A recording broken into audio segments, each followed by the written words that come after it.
Hello friend, graphic teaching art में आपका स्वागत है। आज मैं आपको फोटोशॉप में बताने जा रहा हूँ कि जैसे मैं सबसे पहले 3D मिनी बार के बारे में आपको बताने जा रहा हूँ। 3D मिनी बार में कुछ पॉइंट हमारे लिए होते हैं और अगर आपको 3D मैक्स आता है, नॉलेज है, तो आप उनको यूज़ कर सकते हैं। तो हम चलो 3D मिनी बार के बारे में बताते हैं। तो सबसे पहले डबल क्लिक करते हैं। मैंने कोई इमेज शो करनी है, आप कोई भी इमेज शो कर सकते हैं, जो भी आप इमेज लाना चाहते हैं। तो काफ़ी सारी इमेज है, जैसे मैंने कुछ इस तरीके से कोई इमेज ले ली। अब हम क्या करते हैं, 3D पे क्लिक करते हैं। तो सबसे पहले new 3D layer from file, इसका यूज है आपका ये आप 3D की फाइल आप लेके आ सकते हैं, ओपन कर सकते हैं 3D। तो 3D मैक्स वाले यूज करते हैं आपका। इसके बाद हमारा चलता है, जैसे मैंने यहाँ सिलेक्ट किया, तो ये क्या करता है, इंटरनेट के बारे में इंफॉर्मेशन ले देगा कि अडोब क्या है, अडोब ने कौन कौन से सॉफ्टवेयर बना रखे हैं, उसकी इंफॉर्मेशन आप यहाँ से ले सकते हैं 3D के बारे में। इसके बाद आप यहाँ जब सिलेक्ट करते हैं तो ये क्या करता है, अब ये 2D है आपका। जब मैं इसको ओके करता हूँ तो ये 3D कलर है कि हमें कौन सा कलर शो करना है। तो ऐसे ही स्टाइल है, जो आप देना चाहें दे सकते हैं।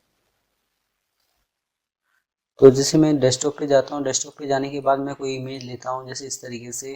तो 3D में जाएंगे तो ये नेट की इंफॉर्मेशन के लिए ये शो करता है आपका कि आप जैसे इसमें कोई भी कलर इफेक्ट शो कर सकते हैं, स्टाइल दे सकते हैं आपका। तो इसके बाद जैसे मैं इस पर सिलेक्ट करता हूँ तो ये स्टाइल यहाँ शो कर देगा कि हमें किस तरह का इफेक्ट शो करना है। ये 3D मतलब 2D को 3D में कन्वर्ट करके दे देगा आपका। अब इसके बाद हमारा चलता है यहाँ, जैसे इस तरह का कुछ इफेक्ट आपका शो कर देगा। जैसे ऐसा कुछ स्टाइल आप इसने दे दिया आपका, ऐसा कुछ शो कर सकते हैं। ऊपर से कुछ अलग अलग इफेक्ट शो कर सकते हैं। तो जैसे मैंने इसको यहाँ सेलेक्ट किया डबल क्लिक, तो ये इस तरह का इफेक्ट शो कर रहा है। तो अलग अलग स्टाइल है। कोई बैकग्राउंड अगर हमें देना है तो इस तरीके से हम कुछ दे सकते हैं।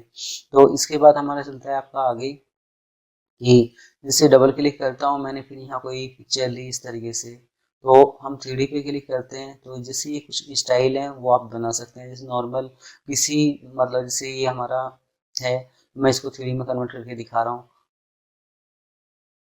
इस तरीके से आप 2D को 3D में कन्वर्ट कर सकते हैं। किसी भी एंगल से देख सकते हैं कि यहाँ कोई खड़ा है वो कमची लेके, तो इस तरीके से कोई बोर्ड टाइप का कुछ शो कर सकते हैं, दिखा सकते हैं।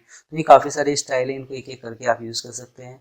आप 3D में गए, 3D में जाने के बाद फिर मैं इसमें यहाँ सिलेक्ट करता हूँ, मुझे हेड बनाना है, रिंग बनाना है, मैं क्या बनाना चाहता हूँ वो चीज़ शो कर सकते हैं। तो जैसे मैंने हेड पे क्लिक किया तो ये इमेज आपकी हेड शो कर देगी इस तरीके से। तो आप हेड शो कर सकते हैं, किसी भी स्टाइल में आप इसको शो कर सकते हैं, कहीं लगा सकते हैं। तो अगर 3D से आपको 2D में कन्वर्ट करना है तो आप जैसे यहाँ मैंने बताया था, ये आपका 2D बन चुका है, लेयर पे जाते हैं तो ये 2D शो कर दिया इस तरीके से। तो किसी 3D पार्ट को 2D में कन्वर्ट करने के लिए। अब इसके बाद जैसे मैं कंट्रोल जेड करता हूँ अंडू जाने के लिए, तो इसमें एक एक ये काफ़ी सारे स्टाइल हैं। जैसे मुझे रिंग बनाना है, रिंग बना सकते हैं। तो ये इस तरह का कुछ इफेक्ट है, ऐसा कुछ शो कर सकते हैं, कोई बोतल बना सकते हैं। तो इनको एक एक करके आप यूज़ कर सकते हैं 3D वाला ऑप्शंस। इसके बाद हमारा चलता है यहाँ आगे कि अगर जैसे हमें इस तरीके से कोई पहाड़ टाइप का बनाना है तो इस तरीके से शो कर सकते हैं। और जब ऊपर से जाएंगे तो ऐसा दिखाई देगा, जब हम नीचे उतरते हैं तो इस तरीके से शो करता है आपका। तो इसमें अलग अलग इफेक्ट हैं, इनको एक एक करके आप यूज़ कर सकते हैं जो भी आपको लेना है आपका। तो इसके बाद हम 3D में क्लिक करते हैं। 3D में क्लिक करने के बाद जैसे मैंने यहाँ सिलेक्ट किया, आप यहाँ सिलेक्ट करते हैं तो ये अलग अलग स्टाइल हैं। ऐसा कुछ इफेक्ट आप शो कर सकते हैं, ऐसा कुछ बना सकते हैं आपका। तो ये था आपका 3D का ऑप्शंस। अब हम 3D में गए, इसमें कुछ शो कर रहा है, कुछ नहीं कर रहा है। तो जब आप इस पर क्लिक करते हैं तो ये क्या करता है, एक पार्ट के जैसे इस तरीके से इसने 9 पार्ट बना दिए। तो आप इसको इस तरीके से एडिट शो कर सकते हैं कुछ भी। तो ये जितने भी टूल्स हैं यहाँ शो हो जाएंगे इस तरीके से। तो इसके लिए आपको 3D मैक्स की नॉलेज होनी चाहिए। आप रेंडर शो कर सकते हैं, आप 3D प्रिंटिंग प्रिंट निकाल सकते हैं, कोई सेटिंग शो कर सकते हैं इस तरीके से।